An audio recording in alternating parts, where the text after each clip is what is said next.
இந்த உலகத்தில்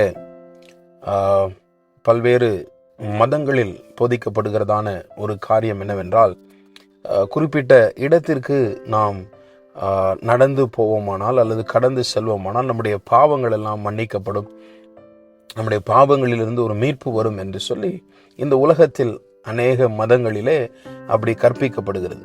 இந்த போதனை அல்லது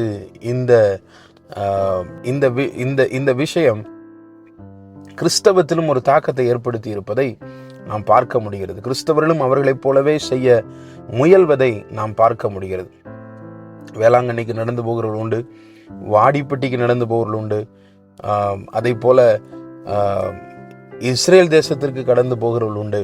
யாத்ரா 3ஆம் அதிகாரம் 5வது வசனத்துல மோசே அந்த இடத்தில் நின்ற பொழுது ஆண்டவர் சொல்லுகிறார், நீ நிற்கிற இடம் பரிசுத்த பூமி, என்னுடைய பாதரட்சிகளை கலற்றி போடு என்று சொல்லி. இந்த உலகத்தில் புண்ணிய பூமி அல்லது பரிசுத்த பூமி என்று சொல்லி நாம் கடந்து செல்லத்தக்கதான ஒரு இடம் இல்லை. எந்த இடத்திலெல்லாம் நாம் இருக்கும் பொழுது ஆண்டவர் நம்முடைய மத்தியில் வருகிறாரோ அந்த இடம்தான் பரிசுத்த பூமி. ஆகவே நாம் ஆண்டவரை பார்ப்பதற்கோ அல்லது நாம் பரிசுத்தத்தை பெற்றுக்கொள்வதற்கோ அல்லது நாம் புண்ணியத்தை தேடிக்கொள்வதற்கோ ஆண்டவரை சந்திப்பதற்கோ எந்த ஒரு இடத்திற்கும் நாம் தேடி போக வேண்டியது அவசியம் இல்லை. வேதம் நமக்கு அதை கற்றுக் கொடுக்கவே இல்லை.